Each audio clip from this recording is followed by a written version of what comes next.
Today I'm doing the Tag de France. Tag de France?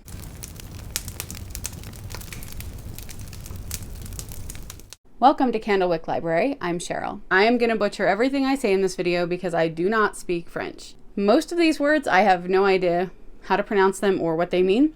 So sorry about the mispronunciation. Just going to go through. This was originally created by Genie Books 23 and I was tagged by Kelly at Kelly Reads a Lot. The first prompt is Le Grand Depart, and it is a memorable preface, introduction, or opening line. I'm cheating on this a little bit because I immediately thought of a book, but it's not an introduction or opening line. It is the dedication. That is in Austenland by Shannon Hale.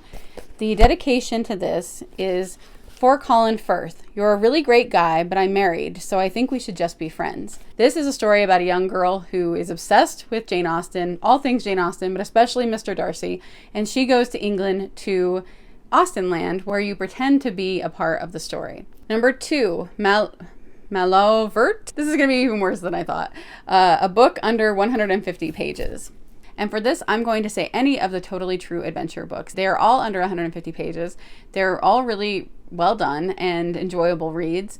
And I just picked this one in particular because even though I haven't watched any of the Olympics this summer, it has just finished recently, so I thought I would show the Olympic themed one.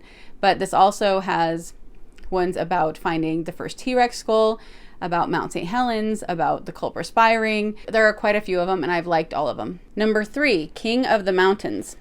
Something I can pronounce. A book that you persevered with and are glad that you did. I immediately thought of A Tale of Two Cities by Charles Dickens.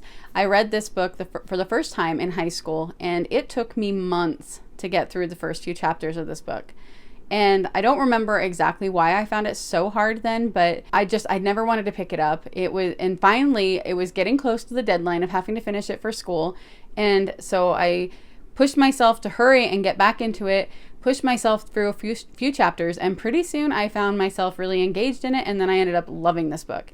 So I'm really glad that I didn't just go find a summary somewhere and pretend like I'd read it, and that I actually pushed through so that I could find out that I loved it. Number 4, Maillot Jaune, a book where yellow is prominent. For this, I'm saying any of my Nancy Drew books. So I'm going to say The Secret of the Old Clock. I really love the Nancy Drew series, and we've been collecting them now for quite a while because my oldest daughter has gotten into them as well. And we have the copies that are almost all yellow. So when I think of a yellow book, I definitely think of the Nancy Drew books. Number 5, Lantern Rouge, a book you were late to. That's another easy one, When the Day Comes, that I just recently read. This is a book people have been talking about for so long. I finally got to it in July. I think it is worth the hype and I did love it. I am glad that I finally read it. Number 7 is Endurance, your favorite series. And my favorite series is kind of a tricky question because Anne of Green Gables is my favorite series, but so is Harry Potter.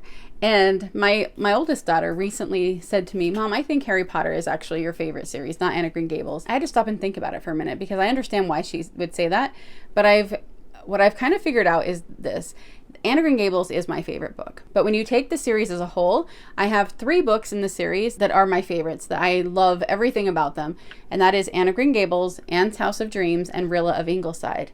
And then there are quite a few books in between, some of which I like a lot and some of which I just like. Whereas Harry Potter, I love all of the books. And so as a series as a whole, I would say that Harry Potter probably is my favorite as a series. But Anne of Green Gables has to be up there, it has to count with it since it is my favorite book. And Anne of Green Gables kind of works better for that prompt because Endurance. I've loved Anne of Green Gables longer. Number 8, Champs-Élysées, your favorite Paris novel. That is Last Christmas in Paris by Hazel Gaynor and Heather Webb. I love this book. This is told at 2 different times about the same characters. I can't tell about it because that would give too much away. But this was the first book I read by Hazel Gaynor and I just loved it. It's sad, it's uplifting, it's so good. Number 9, Lance Armstrong. Have you ever cheated to get to the finish quicker? Yes, I have. Not in real life things, but in books. Yes, occasionally when I'm reading a book, if I'm not enjoying it, I will skim the book because I want to find out what happens or just get to the end. And sometimes I'll just jump to the end to find out what happens if I really don't want to read any more of it. That feels kind of dumb sometimes because if you're not enjoying it, why not just put it down? But sometimes I think if I skim for a while, maybe I'll get to a part that I like better and then maybe I'll get more engaged in it.